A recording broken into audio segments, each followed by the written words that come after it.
Life places us in a world where harm is inevitable. People deceive, disappoint, insult, and betray.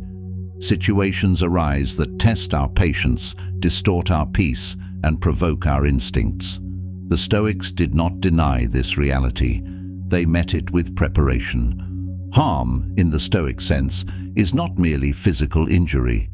It is the disturbance of the soul, the erosion of character, the internal shift away from reason toward reaction. The Stoics taught that we are not merely passive recipients of harm, we are participants in how it unfolds. Epictetus wrote, "It's not things that disturb us, but our judgment about them." Marcus Aurelius reminded himself daily that others would lie, cheat, and slander, but their actions did not control his response. This video explores 12 Stoic practices that allow you to move through the world unharmed, not untouched, but unshaken, not indifferent, but unbroken. Each chapter offers a discipline to practice, a truth to carry, and a way to become a fortress in a world of shifting weather. Let's begin. Chapter 1. Master the initial impression. Every harmful reaction begins with a moment of contact. Someone criticizes you in public. You get excluded from an opportunity you expected. A message arrives that changes your plans without warning. In each case, before you have time to think, there is a spark, a sudden emotional response. The Stoics called this fantasia, the initial impression that arises automatically when an event occurs. This impression is not under full control. It is fast, instinctive, and loaded with assumptions. But this is not where the Stoic surrenders. It is where the training begins. An impression alone is not the problem. What matters is what happens next. Epictetus explained that impressions are natural, but we must guard what follows. He wrote, "When you are distressed by an external thing, it is not the thing itself that troubles you, but your judgment about it. And this you have the power to eliminate. The power is in your judgment. This is where you choose whether to confirm the impression or to examine it." The Stoic trains to pause. In that moment between stimulus and response, there is space. That space must be preserved. Do not rush to label the situation. Do not attach a conclusion to what just happened. Ask yourself basic questions. What exactly occurred? What am I assuming about this event? Is this feeling based on fact or interpretation? When you create this pause, you prevent the impression from becoming automatic behavior. You interrupt the reflex. You will face these tests often, sometimes several times each day. Someone is interrupting you. You overhear your name spoken in a critical tone. An unexpected message arrives, challenging your sense of control. In each case, emotion rises before reason has a chance to catch up. This is the precise moment when Stoic training matters. The pause is not just a technique. It is a way to reclaim space between what happens and how you act. It allows the mind to remain free. A surge of embarrassment, frustration, or defensiveness is not a personal failure. It is the body responding to a perceived threat. The Stoic does not try to suppress this reaction. The task is to witness it with composure. Let it move through you without giving it authority. Do not assign meaning too quickly. Let the sensation surface. Let it settle. When the impression arises, observe it as if from the outside. Ask yourself calmly, what exactly did I hear? What am I assuming about the tone or intention? Is the story forming in my head based on evidence or reaction? These evaluations are not long discussions. They are brief moments of inspection. With time and repetition, they become instinctive. You learn to respond less from impulse and more from understanding. Strong emotions often lose their intensity when they are not fed by immediate judgment. A sentence, an action, or a delay has less power when you no longer add interpretation to it without review. Daily interactions will continue to bring opportunities for this work. Someone speaks over you. You notice the familiar tension in your chest. You feel dismissed. Pause. Someone fails to acknowledge your message. You begin forming assumptions. Stop. Use these situations to refine the pause. Each reaction that passes without reinforcement weakens the pattern of reactivity. Each moment of control builds strength in your decision-making. Train yourself to insert time. Even 3 seconds of breath and reflection can interrupt a conditioned response. This small adjustment in behavior creates a large shift in your inner life. The nervous system begins to associate delay with safety. The mind becomes less alarmed. You reduce the mental noise that usually follows minor disturbances. In time, the habit of pausing becomes part of your character. It is not avoidance, it is mastery of attention. The energy once used to defend, retaliate, or ruminate can be redirected toward what matters. You spend less time justifying your emotions and more time choosing actions that reflect your values. You become more consistent. You stop being influenced by every opinion, tone, or glance. The world still moves. People still act. But your peace is no longer disturbed by every disruption. The discipline is not about eliminating emotion. It is about recognizing the difference between sensation and command. The feeling may rise, but the action remains yours to decide. You begin to notice how quickly the mind creates stories around events. You start catching those stories earlier. You realize that many arguments come from misunderstood signals. Many regrets come from speaking too soon. Many wounds are opened by assumptions that were never confirmed. Impressions arrive like guests at the door. The Stoic learns not to let every guest walk inside. Each impression is evaluated before being allowed into the inner space. Ask yourself calmly, is this worth holding on to? Does this help or hinder my stability? Can I let this thought pass without acting on it? If the answer is no, the impression can be released. You protect your mind by maintaining this boundary. By gaining control over the moment of impression, you create a stable foundation. You reduce emotional volatility. You develop greater consistency in your mood and behavior. This steadiness brings freedom. It allows you to focus on what you value without being dragged into battles that do not deserve your time.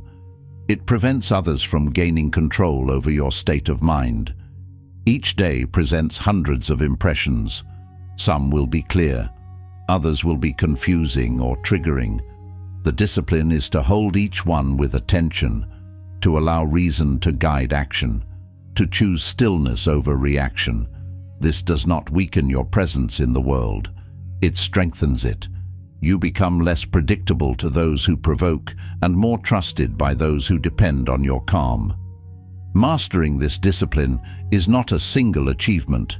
It is a practice that continues through every season of life. The more you train, the more natural it becomes. Eventually, the pause is not something you force. It is part of how you move through life.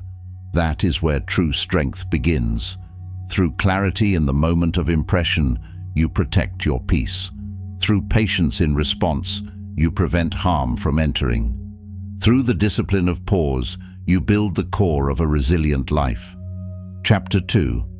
Define what can truly harm you. The Stoics were precise in their definitions. Harm was not pain. Harm was not offense. Harm was the corruption of character. When someone insults you, they harm themselves by acting unjustly. You are only harmed if you respond without integrity. Pain may strike the body and offense may stir emotion, but neither affects your moral condition unless you allow it. The Stoics made a clear distinction between external events and internal responses. They focused their energy on what could be chosen, shaped, and upheld: virtue, intention, and the alignment between thought and action. Physical discomfort, social rejection, or emotional challenge may be unpleasant, but they are not sufficient to damage your soul. Marcus Aurelius said, "You have power over your mind, not outside events. Realize this, and you will find strength." This principle reframes how to approach adversity.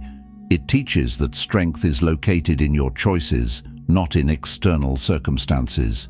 Most people believe they are harmed by what others do, but it is often their reaction, the abandonment of their principles, that creates the real damage. They give away control. They respond with resentment or retaliation. They confuse discomfort with destruction. To live unharmed, define harm in exact terms. Harm is abandoning your reason. Harm is letting impulse replace principle. Harm is speaking out of uncontrolled anger, manipulating out of fear, or acting from ego. Harm is degrading your conscience. Everything else may challenge you, but it cannot corrupt you unless you surrender your moral clarity. This is more than a definition. It is a filter through which you interpret your life. If someone spreads a lie about you, the Stoic does not ask whether the rumor hurts. The Stoic asks whether their own response remains aligned with truth. If someone ignores you, the Stoic does not wonder how to win attention. The Stoic asks whether the neglect has made them forget their duty. This clarity gives stability. Harm cannot reach someone who measures all experience by the state of their soul. If you stay composed in humiliation, if you remain honest under pressure, if you resist cruelty even when provoked, then you have not been harmed. You have been tested and you have endured. Let this standard replace the shallow modern ones that measure harm by discomfort or disagreement. Many people collapse because they mistake offense for injury.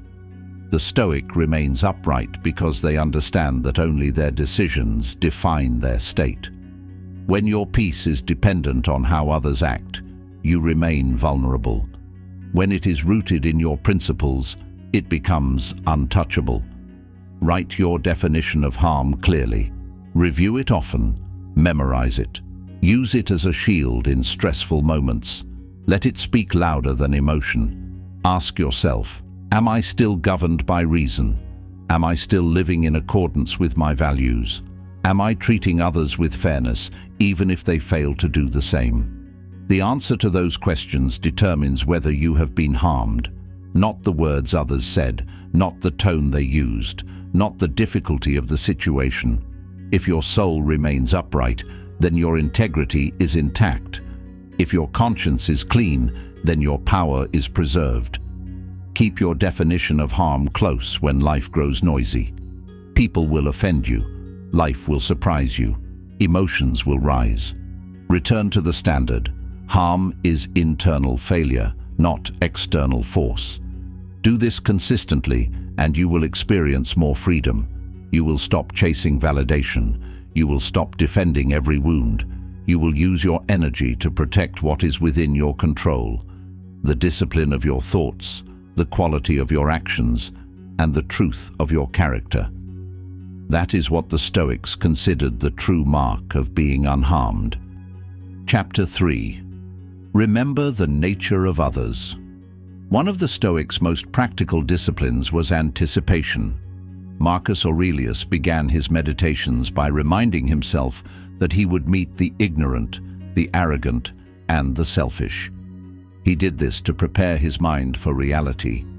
He did not assume that the world would conform to his expectations. He trained himself to expect obstacles, misunderstanding, and human imperfection. Each day brings contact with people whose behavior is shaped by personal conflict, distorted beliefs, unexamined habits, and emotional pain. Their actions reflect their inner condition. If someone acts out of jealousy or ego, it is not because they intend to harm you. It is because they are ruled by their impulses. Their choices are often reactive. Their reasoning is often incomplete. Understanding this gives you space to remain centered. Marcus Aurelius wrote, "When you wake up in the morning, tell yourself, 'Today I will meet people who are meddling, ungrateful, arrogant, dishonest, jealous, and surly.'" These are not the words of a pessimist. These are the words of someone preparing their mind to respond with reason. By expecting imperfection, you make yourself ready. By expecting setbacks, you preserve your clarity. If you expect perfection from others, you will feel betrayed when it does not arrive. But if you expect that others will falter, you do not take it personally. You do not allow their behavior to shape yours. You do not waste energy being surprised. You remain calm because the event matches your training. You carry forward your values without needing the world to mirror them. People carry wounds you cannot see. They react from fears you do not understand. They are often unaware of their own motives. Their impatience, pride, or rudeness is often a product of internal confusion. The Stoic sees this without contempt. This clarity is not softness, it is accuracy. When you grasp the cause of a behavior, you do not assign it to your worth. You assess it for what it is, a reflection of their state, not yours. This discipline can be applied immediately. When a stranger is rude to you, remind yourself, they are acting from what they know. When a friend fails to show up as promised, remind yourself, people are inconsistent. When someone speaks with condescension, think, this is likely their pattern, not a judgment of my value. These reminders protect your mind. They prevent resentment from taking root. This does not require that you excuse or accept harmful behavior. It means you stay focused on your own path. You maintain your posture. You stay within your principles. You respond without losing your balance. The Stoic prepares for failure in others, not to grow distant, but to remain composed. Their aim is steadiness, not detachment. When you expect others to behave poorly, you are not predicting the worst. You are creating margin. You are giving yourself mental space to act with clarity when the moment comes. This training builds emotional distance between your expectations and your identity. You do not feel insulted when people fall short. You see that this is part of human nature. You keep your inner state guarded. The Stoic's preparation each morning is not a negative affirmation. It is an act of mental conditioning. It allows the day's events to fall within a known range. Surprises become manageable. Conflicts become expected. You are less likely to react in a way that disturbs your inner life. You carry forward a sense of readiness. Expect others to speak carelessly. Expect delays. Expect people to misunderstand you. Expect selfishness. Then, when you encounter these things, respond with firmness and restraint. Remind yourself that you were prepared for this. The situation does not determine your behavior. Your principles do. This practice reduces shock. It reduces disappointment. It removes the assumption that others must live up to your ideals. You act as a responsible person in an unpredictable world. You stop demanding consistency from others and start offering it from yourself. Let this discipline strengthen you each day. The more you practice, the more stable you become. The more stable you are, the less harm can touch you. People may still act unfairly. They may still lash out.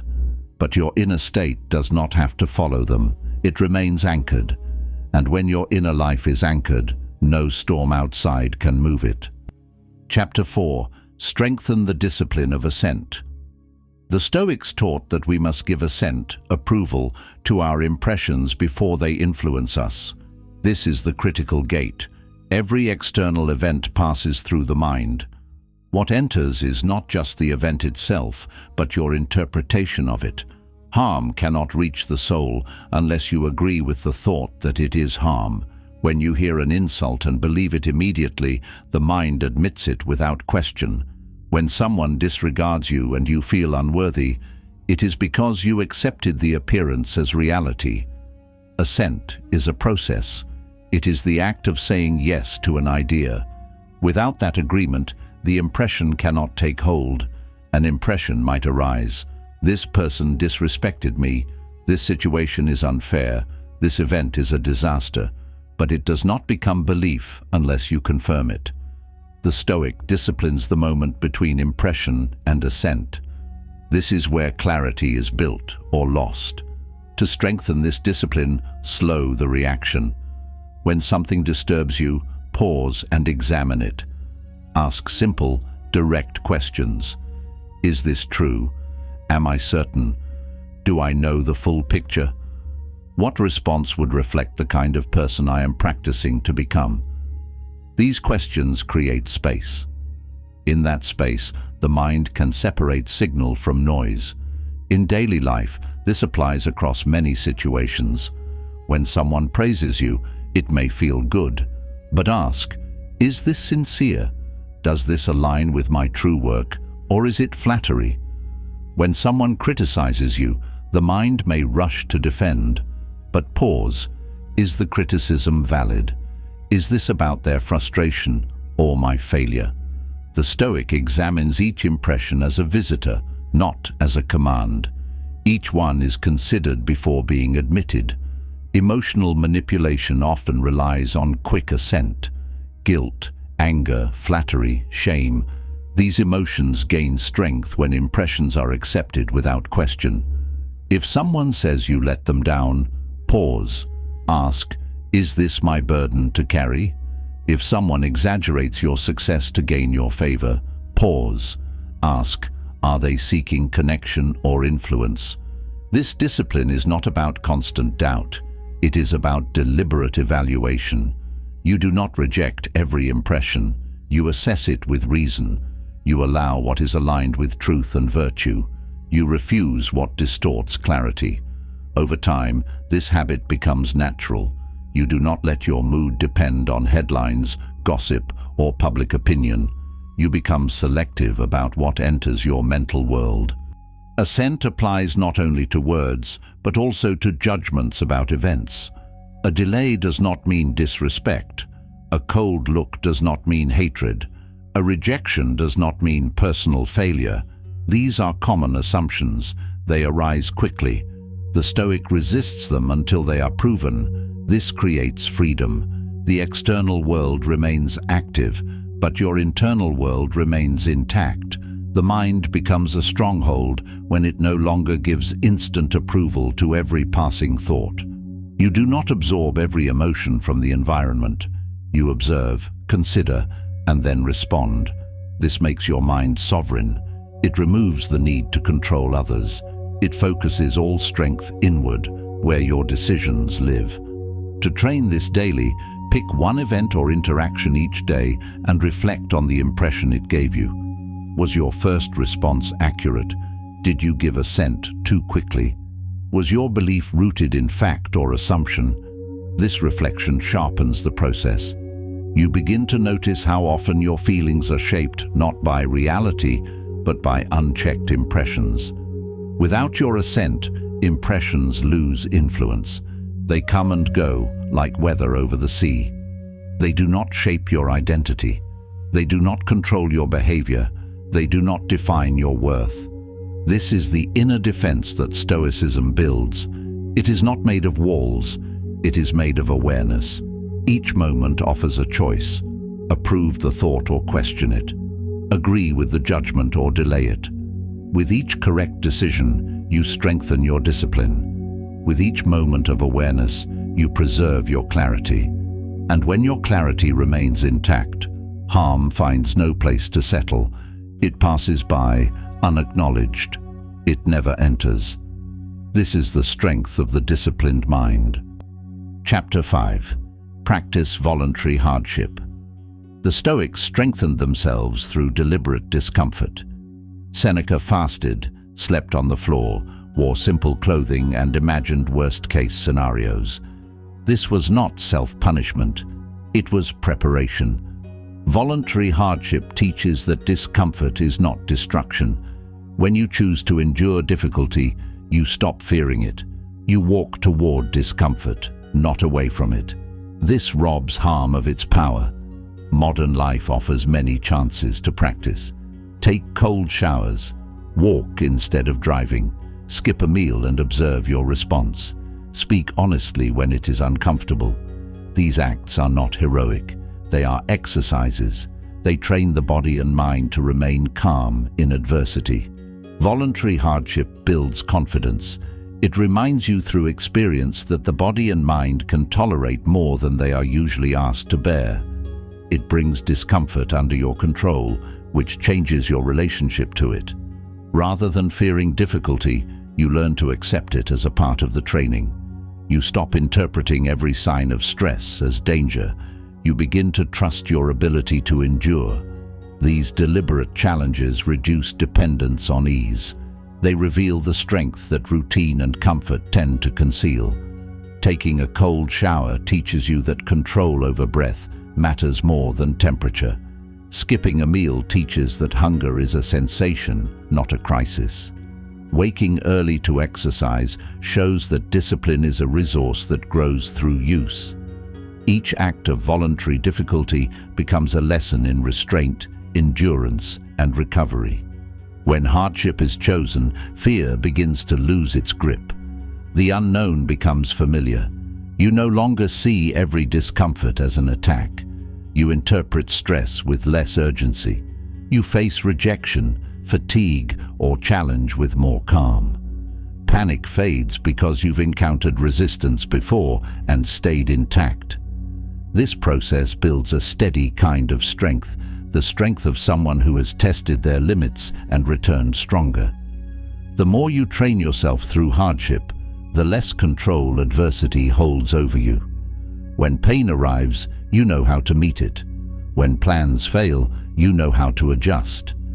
When someone tries to shake your confidence, you remember that comfort is not your master. The world becomes less threatening because you have prepared yourself for the difficulty it contains. Harm loses its grip when you no longer fear pain, because pain is no longer unknown, and the unknown is no longer a threat. Chapter 6. Embrace the role of the observer. The Stoic sees life through the lens of observation. This perspective creates distance between the self and the emotion. It allows events to be viewed clearly without automatic judgment.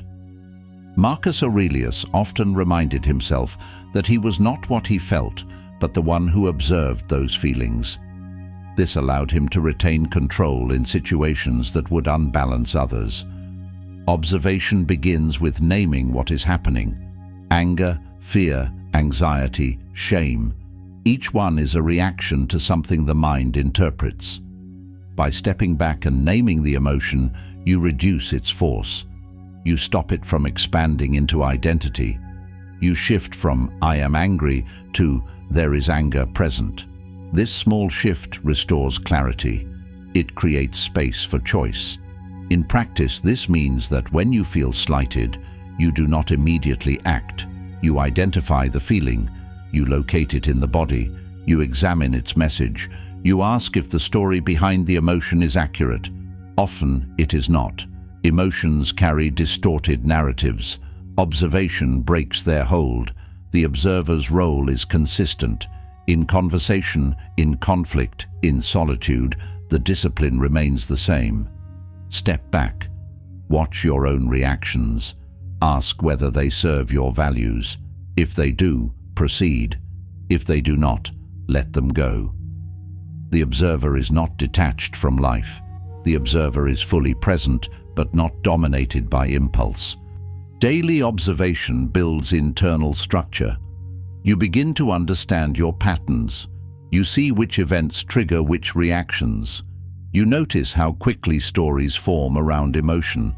With this knowledge, you gain leverage. You do not resist feelings. You recognize them and decide how to respond. This practice reduces harm because it interrupts the chain between stimulus and reaction.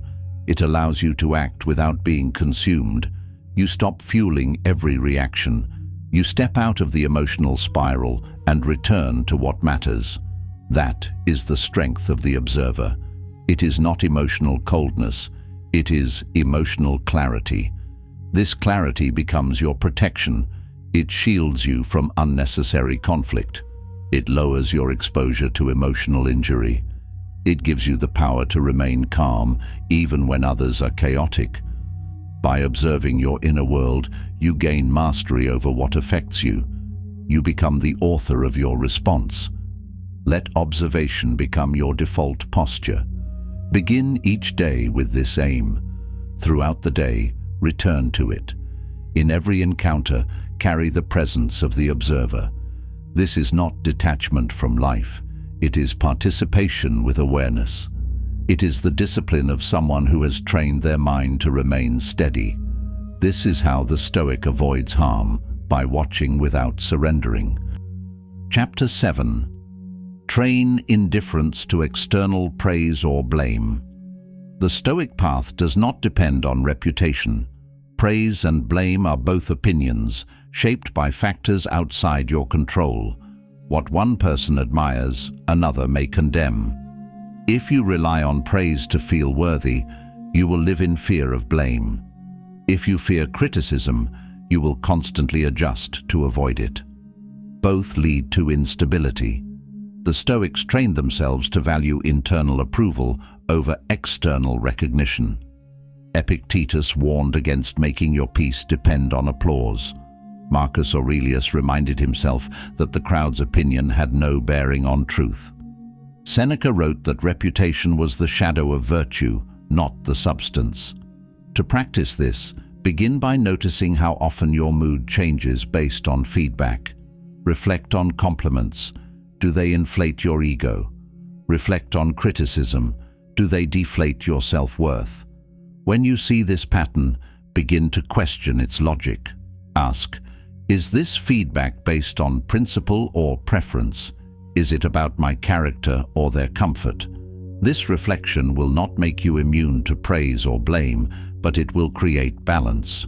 You will learn to accept kind words without becoming dependent on them. You will learn to hear harsh words without collapsing under them. You will remain rooted in your own standards. In daily life, this means working in silence when necessary. It means staying committed to your principles, even when they are unpopular. It means showing kindness without needing gratitude. It means refusing to chase approval at the expense of your conscience. This practice reduces harm by lowering emotional dependence on others. You are no longer driven by the highs and lows of reputation. You move with consistency. You act based on reason, not reaction. You focus on what you can control: your thoughts, your intentions, your conduct. Over time, indifference to praise and blame becomes a form of freedom. You listen, you reflect, but you remain centered. You live on steady ground. You become less reactive. You stop defending yourself unnecessarily. You stop chasing validation. You act with a quiet strength. Let this strength guide your choices. Build a foundation that praise cannot inflate and blame cannot shake. This is not arrogance. It is self-respect. It is the knowledge that you answer to a higher standard than public opinion. That standard is virtue. Let it govern your life. Chapter 8. Focus relentlessly on what you control. Control is the foundation of Stoic discipline. The more you try to control what is beyond your reach, the more unstable your life becomes. The Stoic simplifies. They divide the world into two categories: what can be controlled and what cannot. Everything outside your thoughts, judgments, and actions belongs to the second category. This includes other people's behavior, past events, outcomes, recognition, and external conditions. These may affect your experience, but they are not yours to command. Focusing on them leads to anxiety, frustration, and exhaustion. Redirecting your energy to what you can control brings peace and stability. To practice this, train your attention. When something disturbs you, pause and ask, is this within my control? If yes, act. If no, release. If someone disrespects you, you cannot control their words, but you can control your response. If plans change unexpectedly, you cannot control the disruption, but you can control your adjustment. Each moment offers this choice. This discipline must be applied constantly, in conversation, in conflict, in uncertainty. When faced with disappointment, focus on your reaction. When misunderstood, focus on your clarity. When insulted, focus on your composure. In every situation, return to what is yours. This practice makes your life smaller in surface, but deeper in substance. You stop scattering energy on things you cannot shape. You become efficient in action and measured in thought. You gain influence by concentrating on where your power lies. Over time, this shift changes your perception of adversity. What once felt like harm now becomes challenge. What once felt like chaos now becomes training. You learn to respond to pressure with focus. You act from principle rather than impulse. You build a life rooted in agency. Let this clarity become your compass. Measure each concern by the test of control. Stay with what is yours. Release what is not. Return to this division in every decision. It is not avoidance. It is wisdom. It is the posture of someone who no longer wastes strength on illusions. This is how the Stoic becomes unharmed, by mastering their reach. Chapter 9. Resist the urge to retaliate. Retaliation appears natural in moments of conflict. When someone offends, mocks, or disrespects you, instinct may urge you to strike back. This impulse is based on restoring balance through force. But to the Stoic, retaliation is not justice. It is surrendering the leadership of the self to the behavior of another. Epictetus warned that whoever angers you conquers you. Responding to cruelty with cruelty turns you into a mirror of the very behavior you claim to reject. Retaliation feels powerful, but it places your moral center in the hands of others. If your conduct depends on their actions, you are reactive, not disciplined. The Stoic seeks alignment with reason. They do not lower their standard to match injustice. They hold the line, even when wronged. When insulted, they remain composed. When lied about, they stay truthful. Their restraint is not weakness. It is control. It is clarity about what kind of person they are choosing to become. In daily life, practice this by delaying reaction when provoked. Count your breath. Create distance. Let the first wave pass. Ask yourself, what outcome am I creating if I respond in kind? What does this reaction cost me? What would my highest standard look like here? Retaliation often escalates harm. A sharp reply invites more conflict. A public insult spreads attention. A vengeful act increases tension. Instead of restoring balance, these reactions deepen the wound. The Stoic breaks the cycle by removing fuel from the fire. Resisting retaliation does not mean accepting injustice. It means responding from strength, not impulse. It means choosing methods that uphold dignity, not reactions that gratify the ego. Speak truth when it is required. Set boundaries when necessary. Act firmly, but without hostility. This discipline allows you to stay clean when the world is dirty. It preserves your energy for what matters. It keeps you from being shaped by chaos. When you no longer need to get even, you move freely. You are not trapped by the behavior of others. Let others act small if they choose. You are responsible for your own posture. Retaliation can make a wound last longer. Restraint can close it. By choosing restraint, you teach yourself that peace is more powerful than vengeance. You teach others that you are not easily disturbed. You walk away without damage. This is how the Stoic avoids harm, by rising above the need to match every insult with another, by remaining consistent when others are erratic, by protecting their integrity even when attacked. This is not passivity. This is purpose. Chapter 10. Hold the line of inner consistency. The Stoic seeks alignment between belief and behavior. Consistency is a shield. It protects the mind from contradiction and the soul from fragmentation. When your inner values remain steady, external chaos loses influence. You are not caught between one mood and the next. You are not confused by shifting opinions. You follow a path guided by reason. Inner consistency begins with knowing your principles. What do you believe about justice, courage, honesty, and discipline? Write them, reflect on them, then carry them into the world. When a situation pressures you to compromise, return to those principles. Ask, what have I already decided about this kind of moment? What kind of person am I choosing to be? Small inconsistencies erode trust in yourself. You say one thing and do another. You promise something and break it. You agree under pressure and regret it later. These lapses weaken your confidence. They create internal noise. They give others control over your direction. The Stoic avoids this by remaining rooted. In practice, this means staying honest even when lying feels safer. It means refusing gossip even when silence makes you stand out. It means doing the right thing even when no one notices. Each consistent act builds strength. It confirms your identity. It reinforces the path. This consistency brings peace. You stop carrying the weight of contradiction. You no longer wonder who you are in different rooms. You act the same in solitude as you do in society. You speak with the same tone whether you are praised or ignored. You make decisions without calculating who is watching. This removes the anxiety that comes from trying to maintain different versions of yourself. You live with one self, and that self becomes familiar, reliable, and clear.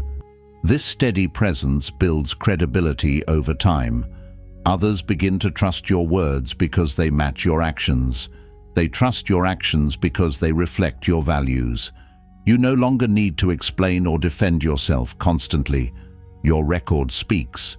Your presence carries consistency. People know what to expect. Your boundaries are visible and your behavior remains guided. You gain influence through stability, not force.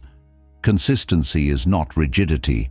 It is a form of maturity that separates principle from habit. It is the discipline to adjust your approach without compromising your foundation. You can change your tactics in a conversation while holding firmly to your value of respect. You can move to a new environment while keeping your identity anchored. This allows you to remain flexible under pressure without becoming reactive. You respond to life while standing on something firm. Consistency does not mean repetition, it means coherence. Your values, words, and actions form a unified whole. There is no internal debate about who you should be. You have already decided. You reaffirm that decision through action. This removes confusion. It reduces wasted thought. It frees your attention for what matters. When you hold the line of inner consistency, you stop arguing with yourself. You know your role, your limits, and your direction. You move without hesitation in areas where you once wavered. You lose less energy to regret. You spend less time recovering from missteps. Each correct action reinforces the one before it. You walk straighter, speak clearer, and rest easier. This kind of consistency does not make you perfect. It makes you dependable. You will still face tests. You will still feel the pull of temptation or doubt, but you will return more quickly. You will recover with clarity. You will remember what you stand for. Harm loses its hold when you no longer fracture under pressure. You stop being shaped by events and start shaping how you meet them. That is what freedom looks like, when you are one person in every circumstance, when your peace does not depend on mood or outcome, when you act from reason and rest with a clear conscience. This is the result of inner consistency. It is earned, it is practiced, and once it is yours, it becomes a source of unshakable strength. Chapter 11. Limit your exposure to the unstable. The Stoic does not isolate themselves from life, but they are selective about their environment. Exposure to constant disorder weakens clarity. Time spent around gossip, chaos, or inconsistency can cloud your thinking and provoke unexamined emotion. You are influenced by what you surround yourself with. If you spend hours in noise, your thoughts will reflect that noise. If your relationships are based on volatility, your sense of balance will suffer. Marcus Aurelius reminded himself that the soul becomes dyed with the color of its thoughts. The same applies to conversations, surroundings, and patterns. If you are always reacting to drama, you lose your center. If you are pulled constantly into trivial disputes or emotional games, you forget what matters. The Stoic sets a boundary, not from avoidance, but from principle. This boundary begins with observation. Ask, where do I feel most reactive? Who drains my focus? What kind of media or speech leaves me unsettled? These are not questions of superiority. They are questions of self-respect. Your attention is limited. Your energy is limited. Each moment spent in distraction is a moment removed from discipline. To limit exposure does not mean cutting everyone off. It means being intentional about how deeply you engage. Some conversations are not worth continuing. Some opinions are not worth absorbing. Some arguments are not worth winning. Let others be loud. Let others chase attention. Your task is to protect the stillness that keeps you focused. Control your environment where you can. Create time each day without screens, without noise, without input. Make space for stillness. Surround yourself with reminders of principle. Read what elevates you. Listen to what clarifies. Speak with people who ground you. Remove the unnecessary where possible. Where you cannot remove it, build internal distance. Even in chaotic settings, the Stoic remains composed. But this strength is not infinite. You must choose wisely where to stand. Exposure accumulates. Choose places that strengthen your posture. Choose people who help you return to what matters. Limit your attention to what nourishes thought, steadies emotion, and refines action. This is not withdrawal from life. It is alignment within it. It is the discipline to remain clean while walking through what is unclean. You do not need to be everywhere. You do not need to hear everything. You do not need to respond to every message or absorb every opinion. Silence is not a retreat. It is often a shield. Limiting your exposure protects your inner architecture. It prevents harm by reducing confusion. It sharpens focus by reducing noise. It preserves virtue by reducing distraction. This is how the Stoic endures, not by hiding, but by choosing carefully. Not by rejecting the world, but by protecting the mind that moves through it. Chapter 12. Treat setbacks as training grounds. Setbacks are part of the path. They are not a detour. The Stoic expects them. Misfortune, delay, loss, rejection. These are the raw materials of growth. They reveal your reflexes. They test your preparation. They force you to rely on what you have built inside. Marcus Aurelius reminded himself daily that obstacles are opportunities for practice. The impediment to action advances action. What stands in the way becomes the way. This mindset converts frustration into fuel. It reframes every setback as a moment for mastery. When something goes wrong, pause. Identify what exactly has happened. Separate the external event from your emotional response. Ask, what virtue does this challenge demand from me? Is it patience, courage, clarity, or humility? Bring that virtue forward. Let it lead. This process does not make setbacks pleasant. It makes them purposeful. You begin to see difficulty as a constant part of life. You stop labeling events as unfair. You begin asking what each experience is offering you to strengthen. You move from asking why this is happening to asking how you will respond. You work with what is given instead of wishing it were different. You shift from reaction to readiness. Difficult moments become part of your instruction. A delayed response teaches patience. A misjudgment teaches humility. A plan that falls apart teaches how to let go. These are not interruptions to your progress. They are how progress is revealed. Without resistance, there is no demand for strength. Without frustration, there is no occasion for discipline. In practice, treat each challenge like training. A cancelled meeting becomes a lesson in timing and flexibility. A misunderstanding becomes a chance to practice communication with calm. An unplanned expense becomes a moment to choose between stress and creativity. Each experience is a field to test your resilience.